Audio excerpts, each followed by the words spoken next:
अनमोल मोती कार्यक्रम में आपका स्वागत है। ओम शांति। आज सारे देश में दिवाली का शुभ पर्व बहुत उमंग और उल्लास से सभी मना रहे हैं।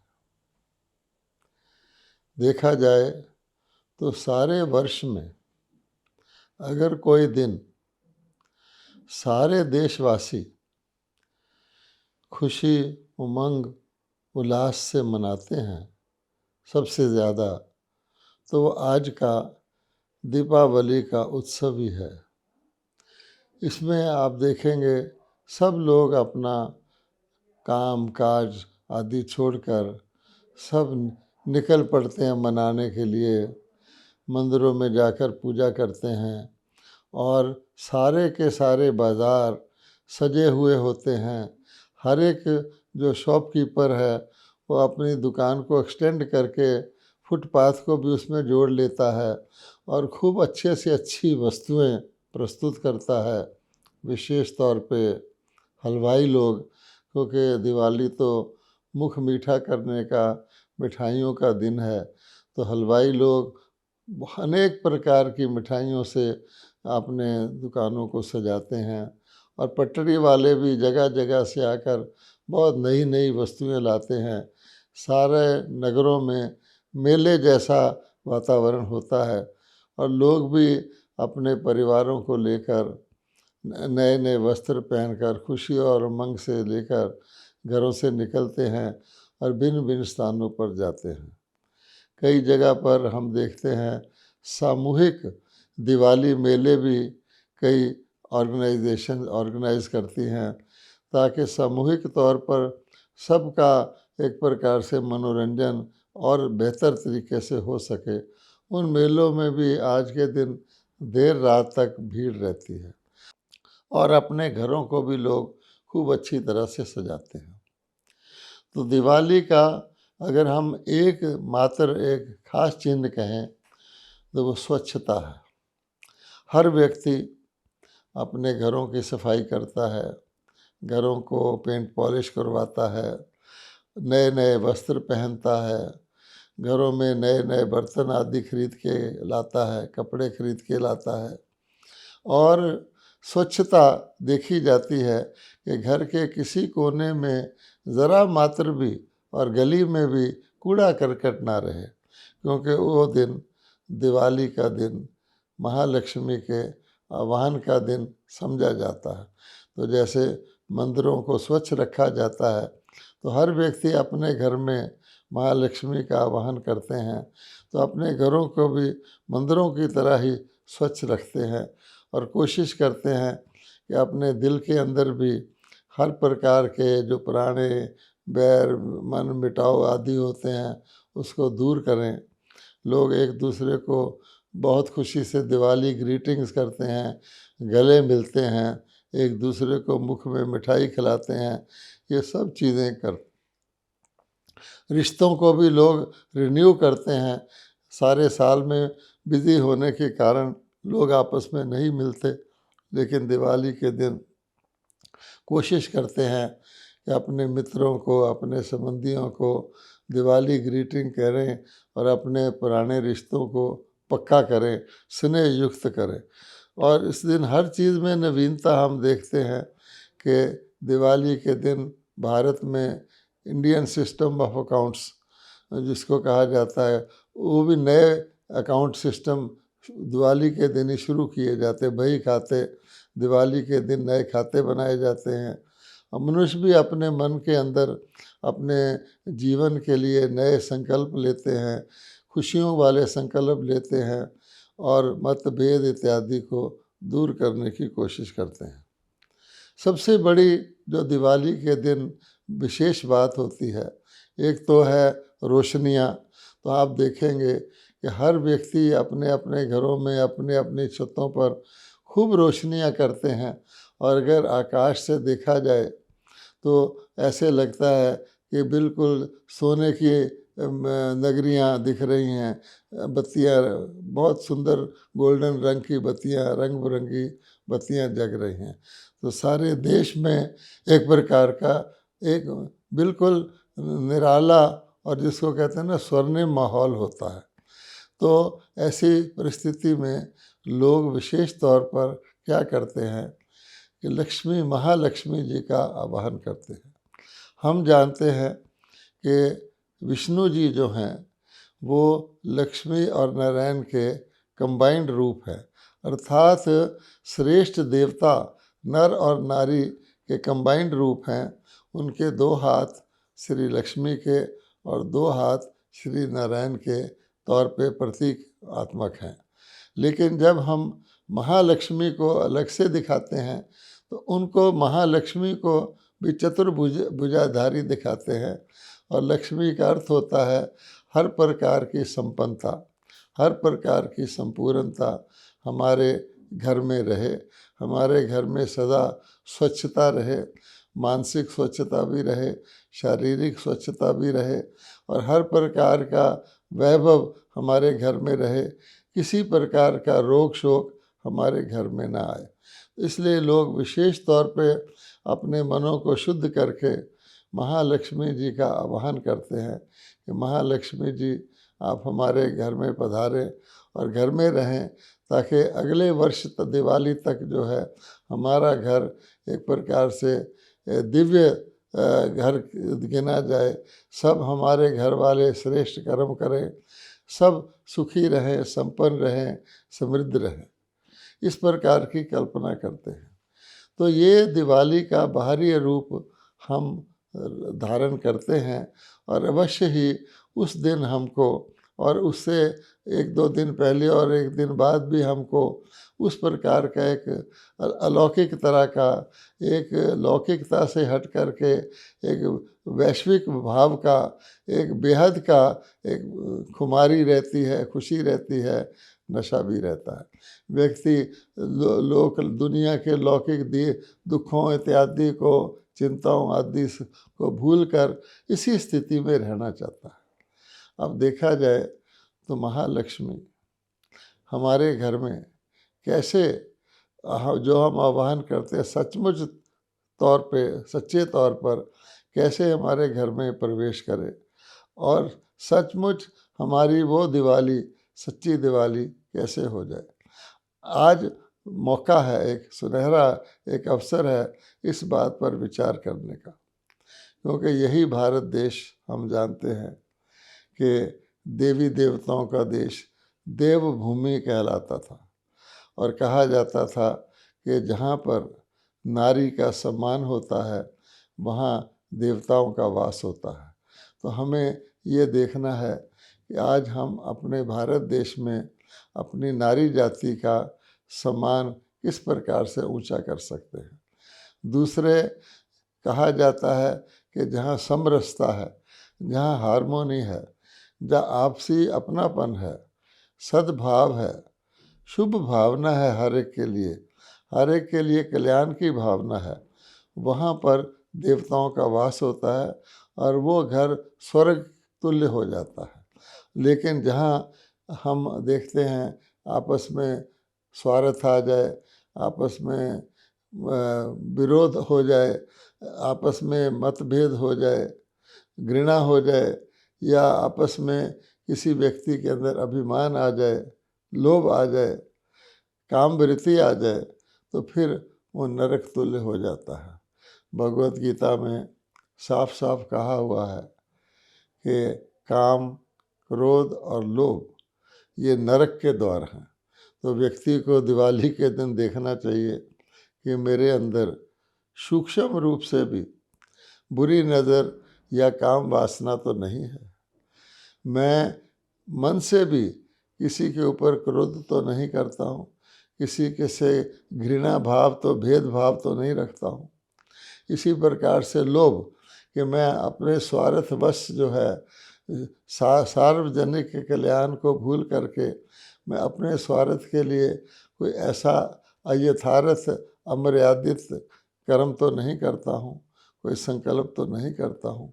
इसके लिए कहा गया है कि भगवत गीता, जब भगवान गीता का ज्ञान देते हैं तो उसका फल नर से श्री नारायण और नारी से श्री लक्ष्मी के रूप में प्राप्त होता है। अर्थात हर घर में जो युगल हैं वो लक्ष्मी और नारायण के रूप हैं, और ऐसी इसी प्रकार से हर प्रकार की संपन्नता और दिव्यता उनके अंदर है। और भगवान ने दो प्रकार के संपदा भी बताए हैं। एक आसुरी संपदा बताया है जिसके अंदर विकार, दंभ, छल, कपट आदि होता है, और एक दैवी संपदा बताया है जिसके अंदर श्रेष्ठ भावना, सबके लिए शुभ भावना, कल्याण की भावना रहती है। अब भगवान कहते हैं कि हमको देखना है, सच्ची दिवाली अगर लानी है, सच्चा देवी देवताओं की दुनिया भारत को पुनः बनाना है, तो हमें आसुरी प्रकार के लक्षण जो है उनको समाप्त करना होगा, और दैवी प्रकार के जो दैवी गुण हैं उसकी धारणा करनी होगी। इसके लिए जो कहा गया है सच्ची सत्यनारायण की कथा, तो वास्तव में आज दिवाली के दिन हमें वो सच्ची सत्यनारायण की कथा, अर्थात हम कैसे सच्चे सच्चे नर से श्री नारायण और नारी से श्री लक्ष्मी जैसे दैवी गुण धारण करें, उसको जान करके हमें अपने जीवन में अपनाना है। खाली हम पूजा पाठ कर लें, एक दिन के लिए थोड़ा सा हम अलौकिक बन भी जाएं, उससे काम बनने वाला नहीं है। और सत्यनारायण की कथा के लिए अगर हम श्री नारायण या श्री लक्ष्मी, जिनको हम महालक्ष्मी के रूप में दिवाली के दिन आवाहन करते हैं, उनको देखें तो उनके हाथों में 4 प्रकार के चिन्ह होते हैं, 4 प्रकार के प्रतीक और सिंबल होते हैं, जिनको हम अच्छी तरह से अगर समझेंगे तो हम सच्ची दिवाली मना सकेंगे, अपने और अपने परिवार के, अपने जीवन में दिव्यता ला सकेंगे। आप देखेंगे कि उनमें पहला पहला जो सिंबल होता है वो एक चक्र के रूप में दिखाया जाता है, यानी शंख, चक्र, गदा और पद्म, ये 4 सिंबल महालक्ष्मी के और विष्णु जी के हाथों में दिखाए जाते हैं। ये ऐसे नहीं कि ये देवताओं को चाहिए, बल्कि देवता बनने के लिए इनके भेद को जानने की आवश्यकता है दिवाली के दिन। तो पहली बात हम सुदर्शन चक्र की लेते हैं। हम जानते हैं कि भगवान के पास ही सुदर्शन चक्र का ज्ञान है, और सुदर्शन चक्र को लोगों ने ये समझ लिया कि वो कोई अस्त्र शस्त्र था, एक अलौकिक शस्त्र था जिसके द्वारा शत्रुओं के गले काटे जा सकते थे, और वो वापस पुनः हाथ में उंगली पर आ जाता था। परंतु भगवान बताते हैं, जो नर से नारायण बनाने वाले हैं, यहाँ महालक्ष्मी रूप से हम इस बात को समझ सकते हैं कि ये वास्तव में कोई अस्त्र शस्त्र नहीं है, ये एक दिव्य शस्त्र है जिसको हम कहते हैं दर्शन चक्र। अगर आप इसका गौर से अर्थ निकालेंगे तो ये निकलेगा कि सृष्टि के चक्र में 100 का ज्ञान, और उस चक्र को अगर आप देखेंगे, गोल चक्र होता है, चलता रहता है, चलता रहता है। तो भगवान बताते हैं ये इस चक्र के 4 भाग हैं, जो स्वस्तिका के रूप में हम लोग अपने घरों पर भी, दरवाजे पर भी लगाते हैं। उसका अर्थ ये होता है कि परमात्मा जब सृष्टि रचते हैं, नई सृष्टि, तो सतयुग के रूप में रचते हैं, जहाँ सभी पावन देवी देवता ही वास करते हैं। और वो पूरा सतयुग और पूरा त्रेता युग, वो दुनिया, उसको हम कहते हैं स्वर्गलोक या देवलोक, तो वो दुनिया भारत ही होता है। उस समय सारा विश्व ही भारत होता है। फिर भगवान कहते हैं कि मैं जो दिव्यता और पवित्रता और दैवी गुणों की शक्ति प्रदान करता हूँ, प्रारब्ध के रूप में स्नेह स्नेह करके धीरे धीरे धीरे वो जो पुण्य देवताओं ने कमाए होते हैं, मेरे द्वारा श्रीमत धारण करके, वो पुण्य धीरे धीरे समाप्त हो जाते हैं। तो द्वापर युग में आकर यानी आधा सुदर्शन चक्र पूरा होने पर देवताएं पुण्य क्षीण हो जाते हैं।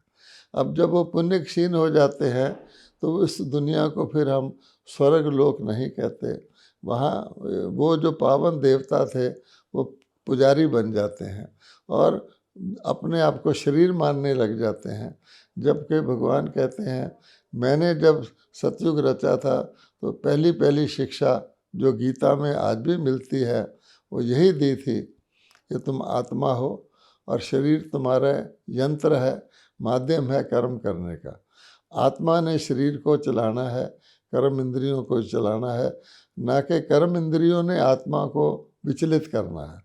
लेकिन द्वापर में आकर ये सारी बात 2 युग के बाद देवता भूल जाते हैं और अपने आप को शरीर मानना शुरू कर देते हैं।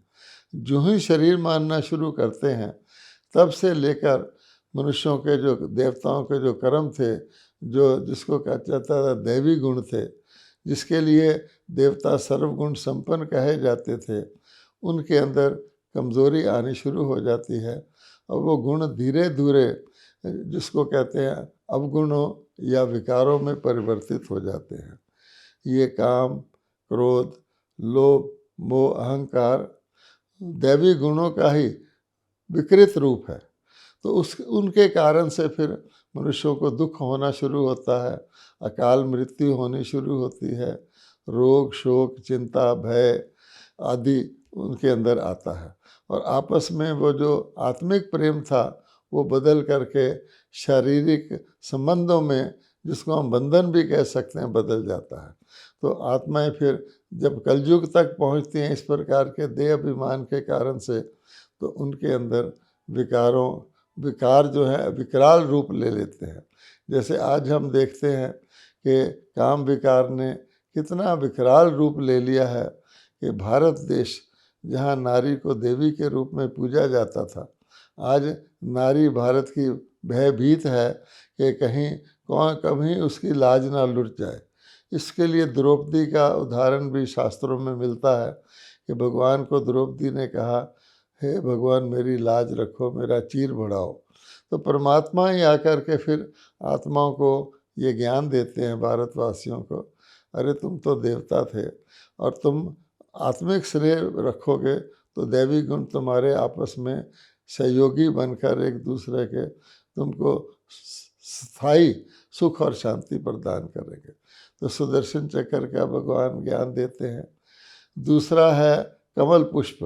अब कमल पुष्प का जो महालक्ष्मी या विष्णु जी के हाथ में दूसरा सिंबल दिया जाता है, उसका भाव अर्थ क्या है? उसका भाव अर्थ यही है कि कलयुग के अंत में दुनिया एक प्रकार का कीचड़ और दलदल की तरह बन जाती है, जहाँ हर प्रकार के विकार मौजूद रहते हैं और उससे बचने के लिए अपने आप को आत्मा समझकर कमल पुष्प के समान, जैसे कमल पुष्प कीचड़ में रहते भी न्यारा प्यारा रहता है, ऐसा जीवन आपको व्यतीत करना है। तभी आप सच्चे सुख की, आत्मिक सुख की सच्ची दिवाली मना सकोगे। आपका आत्मा रूपी दीपक जगता रहेगा। इसी प्रकार से फिर दिखाया गया शंख दिखाया गया। शंखनाद का ये अर्थ है कि हम आत्माएं इस दुनिया में अकेले नहीं हैं। अगर कोई भी आत्मा अब लक्ष्मी जी का आवाहन करके समझे कि मेरा परिवार दैवी गुणों से संपन्न हो जाए, आसपास का मुझे कोई चिंता नहीं, तो हो नहीं सकता है। क्योंकि हम सब जो हैं एक प्रकार का रूहानी कुटुंब के तौर पे इस दुनिया में जीते हैं समाज में। इसलिए अन्य आत्माओं को भी शंख ध्वनि करके, अर्थात जो ईश्वर भगवान गीता के भगवान ज्ञान दे रहे हैं, वो शंखनाद करके अन्य आत्माओं को भी इस दैवी रास्ते पर हमको चलाना है। और गदा का अर्थ ये है कि रास्ते में ऐसे रूहानी श्रेष्ठ मार्ग में बहुत रुकावटें आएंगी। ये रूहानी यात्रा है, आत्मा की यात्रा है श्रेष्ठता की ओर, कनिष्ठता से भ्रष्टता से श्रेष्ठता की ओर। उन रुकावटों को बहुत हिम्मत से महावीर होकर हमको एक गदा का रूप अपने अंदर दृढ़ता, मनोबल की दृढ़ता रख करके और निश्चय रख करके और हमको उसको चलना है। तो ये चारों सिंबल जो हैं हमको इस आसुरी संस्कारों वाली दुनिया से, आसुरी संस्कार रूपी कालिमा जो हमारे अंदर आ गई है, उसको मिटा करके आत्मा की को ज्योति स्वरूप बनाना है, इन विकारों रूपी अंधकार से मुक्त करना है। जो हम प्रार्थना करते आए हैं कि हे भगवान हमें अंधकार से प्रकाश की ओर ले चलो, हे भगवान हमें असत्य से सत्य की ओर ले चलो, हे भगवान हमें अज्ञान से ज्ञान की ओर ले चलो, मृत्यु से अमृतत्व की ओर ले चलो। तो उसी का उत्तर भगवान सच्ची दिवाली के समय देते हैं कि अगर तुम अपने आप को शरीर मानोगे तो शरीर मृत्यु को प्राप्त होता है, तो तुम अपने आप को मृत्यु लोक के वासी बनाए हुए हो। अगर तुम अपने आप को आत्मा मानोगे, आत्मा तो अजर अमर अविनाशी है, देवता भी चोला बदलते थे, तो तुम अपने आप को अमर लोक के निवासी मानोगे। तो तुम्हारे हाथ में है। इसलिए आज जब हम ये दिवाली मनाते हैं और महालक्ष्मी का आवाहन करते हैं, तो हमें एक यादगार के रूप में ना दिवाली मनाकर सच्ची दिवाली मनानी है, अर्थात अपने आप को सर्वगुण संपन्न बनाना है, सर्व अवगुणों से, व्यर्थ से मुक्त बनाना है। किसी भी प्रकार का भेदभाव, घृणा आदि से अपने आत्मा को मुक्त करना है। परमात्मा के साथ अपना योग की लगन लगानी है। जैसे ज्योति को महाज्योति से जोड़ा जाता है, तो उस प्रकार से इसको योग भी कहा गया है, राजयोग भी कहा गया है। अर्थात हम आत्मा राजा बन करके अपनी इंद्रियों रूपी कर्मचारियों से, चाहे वो मन है, चाहे वो बुद्धि है, चाहे वो शारीरिक इंद्रियां हैं, आँख हैं, कान है, उनको मालिक बन करके और श्रेष्ठ संकल्प दे करके उनको हम चलाएंगे, तो हम फिर सच्ची दिवाली मना सकते हैं। जब सच्ची दिवाली भारत में आ जाती है, तो आप देखेंगे सतयुग आ जाता है, फिर तो रोज़ ही दिवाली होती है और हम दिवाली का जैसा जीवन जीते हैं, दैवी जीवन जीते हैं। हमें फिर हर वर्ष यादगार रूप की दिवाली मनानी नहीं पड़ती।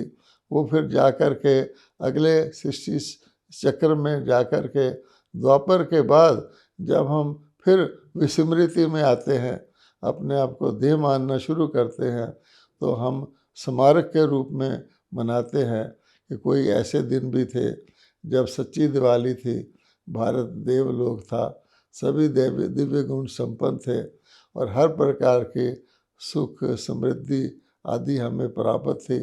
ऐसे नहीं कि दिवाली के दिन हम मिठाई खिलाकर मुख मीठा करा दें। हमारा स्वभाव ही मीठा होना चाहिए, वही सच्ची मिठाई खिलाना है। ऐसे नहीं कि हम खाली ऊपर के सफ़ेद वस्त्र पहन लें, नए साफ वस्त्र पहन लें नए, नहीं, हमें दैवी शरीर, देवताओं जैसे कंचन काया वाले शरीर मिलेंगे अगर हम आत्मा की शुद्धि कर लेंगे। तो आज के दिन ज़रूरत है इस प्रकार का चिंतन करने की, महालक्ष्मी का सच्चा आवाहन करने की और दैवी गुणों की धारणा का संकल्प करने की और परमात्मा के साथ अपनी लौ ज्योति के साथ ज्योति को कनेक्ट करके सदा अपने आप को चैतन्य रूप से रोशन रखने की, यही सच्ची दिवाली मनाना है। ओम शांति।